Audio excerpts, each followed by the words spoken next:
welcome to Good Grief, the podcast dedicated to demystifying and destigmatizing grief, compassion, and humor. I'm Nikki. I'm an end-of-life doula and a grief coach in Columbus, Ohio.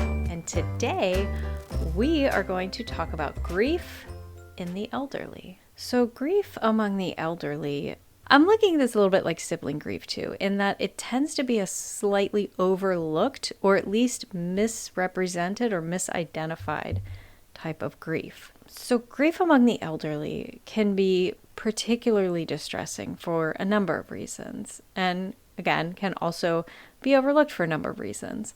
A lot of outside viewers might look at it and be like, well, yeah, they're older, all their friends are older, so everybody they know in their social circles, spouses and siblings maybe, are all passing away. So yeah, what's the big deal? I would hope nobody's saying what's the big deal. But that's part of what makes it so distressing.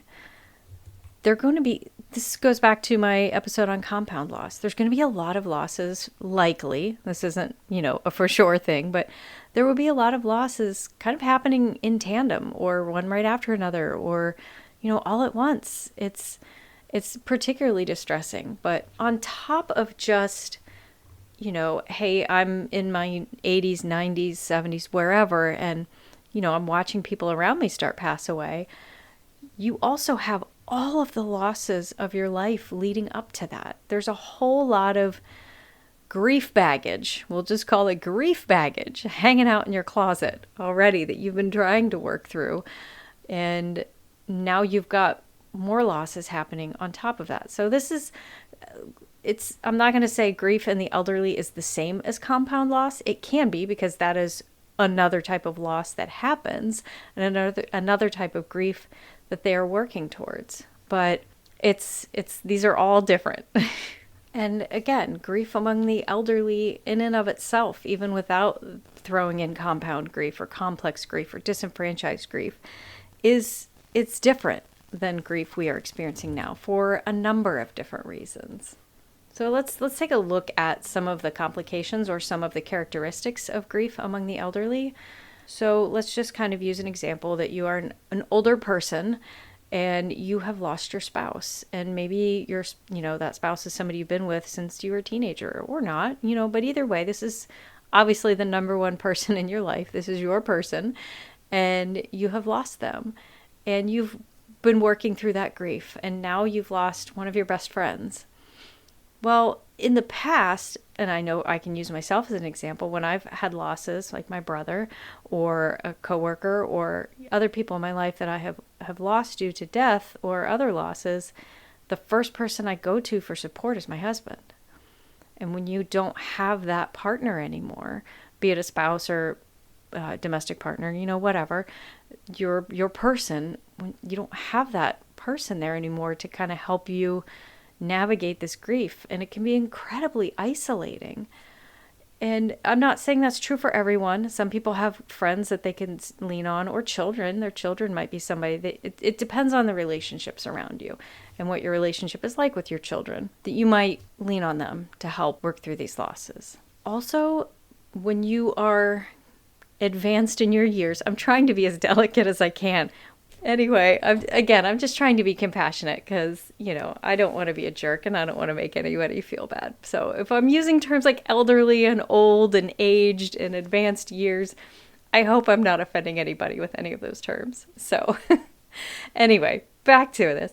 So a lot of times when you are advanced in your years, elderly, and you are experiencing losses around you, it's a little bit different than when you're younger, because it's making you more aware of your own mortality. In some of the talks I've given in person, I talk about death being a gift in a way, in that when you lose somebody, it kind of renews in you a sense of purpose and a new appreciation for how short our lives are. Well, when you are getting closer to the end of your life, these griefs are harder because you're closer to that, and I'm not putting a date on anybody's death. None of us know when we're going to die, because as always, none of us are guaranteed tomorrow. But, your lifespan is significantly shorter as you get older. This is just facts. And it can kind of reduce the the amount of hope you might have. Like when we've started working through our grief, we can have hope. We can have faith that, we're going to get past this. Things will get better down the road. Things will be easier, and we will learn to walk with our grief, like I'm always saying.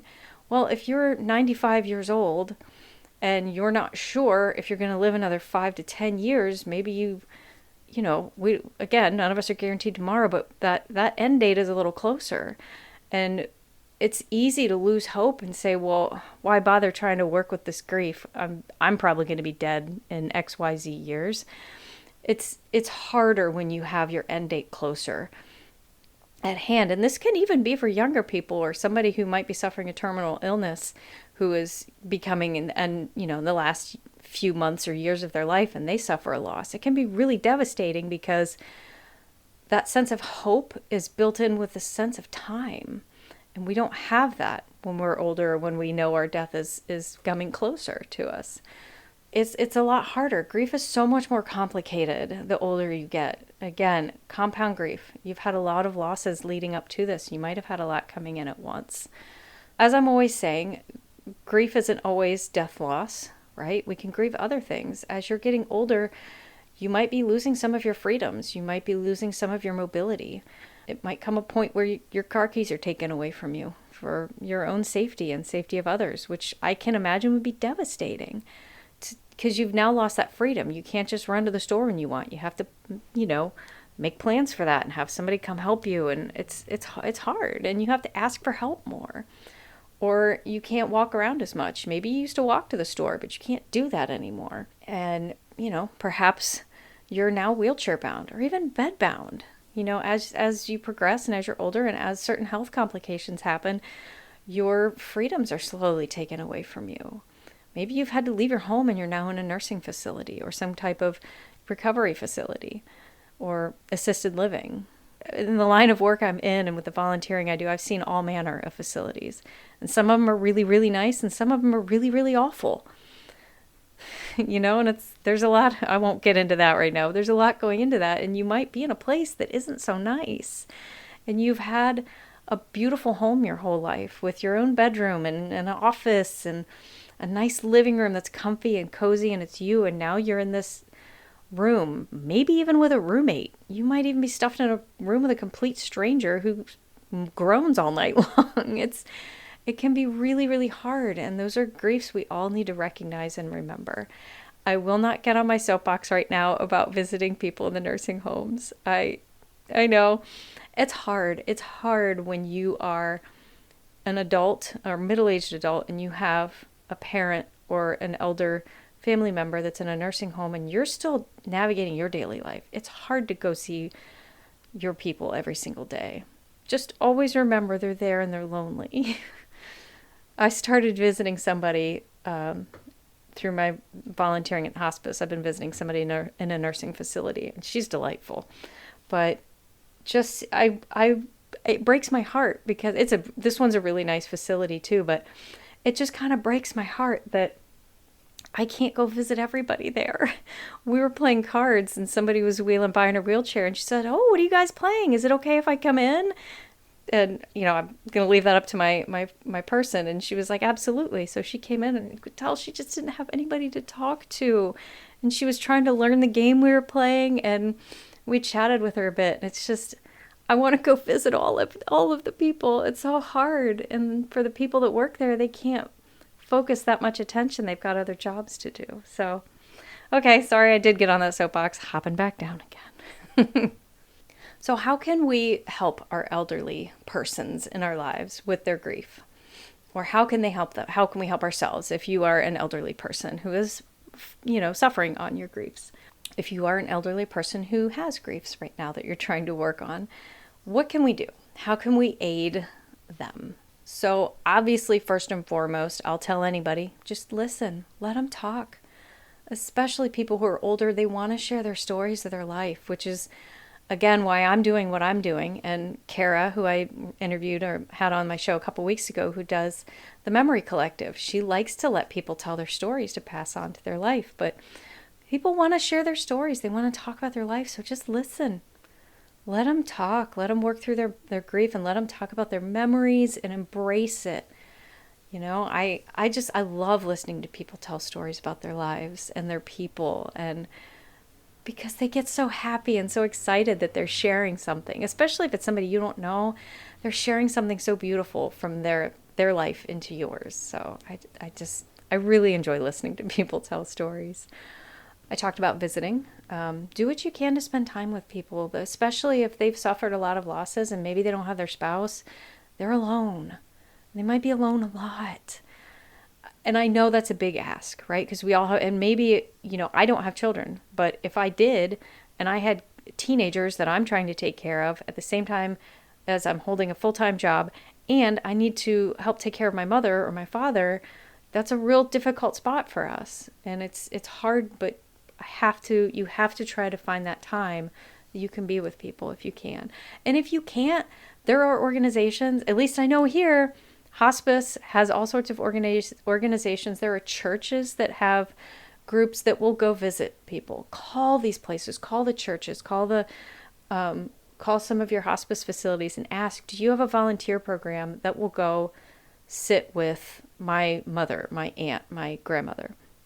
Because they might. And what a beautiful thing. Like I'm blessed that I get to do that. And what a beautiful thing if you're just super busy or you can only see your mom once a week, to have somebody else come in once or twice a week to just spend time with them so they're less alone. So look into that if that's an option. Some things I always caution when you're working with the elderly, some things to avoid. A big pet peeve I have is when people talk to the elderly like they're children. Do not do that. Don't call them honey or sweetie, and don't talk to them like you're talking to a pet or a small child. Please don't do that. That is very, very degrading.